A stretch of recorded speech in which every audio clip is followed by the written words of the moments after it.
विदाई जब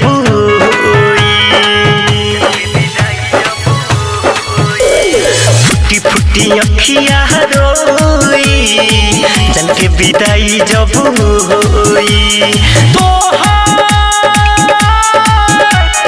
तोहर जगह दिलवा में ले नहीं पाई कोई। फुटी फुटी अखिया रोई जन के विदाई जब फुटी फुटी अखिया रोई जन के विदाई जब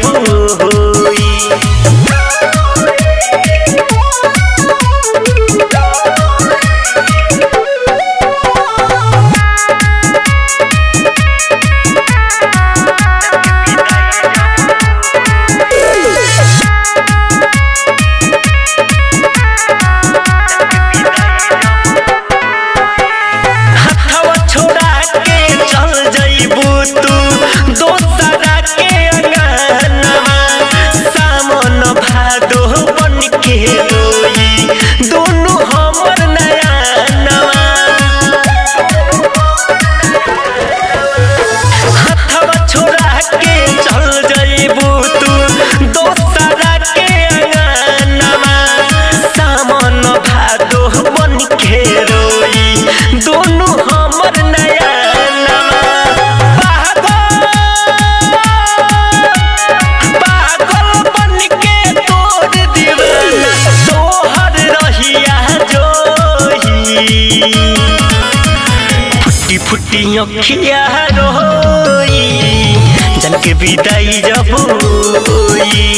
फुटी फुटी अखिया रोई जन के विदाई जब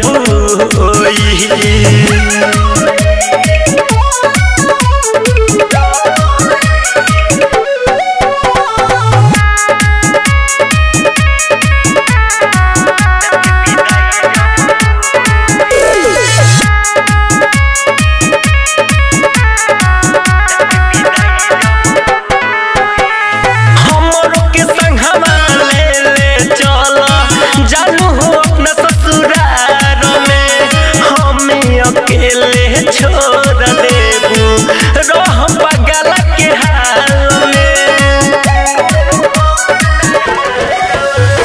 हमरो के संगमा ले चल जानू हो अपना ससुराल में हमें अकेले छोड़ देबू रह पगल के हाल में।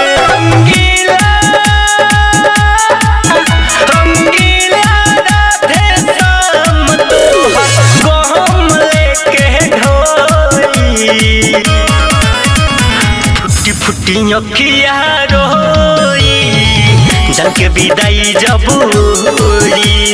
फुटी फुटी अखिया रोई जन के विदाई जब। भोजपुरिया रिकॉर्डिंग स्टूडियो गंगा पीपर।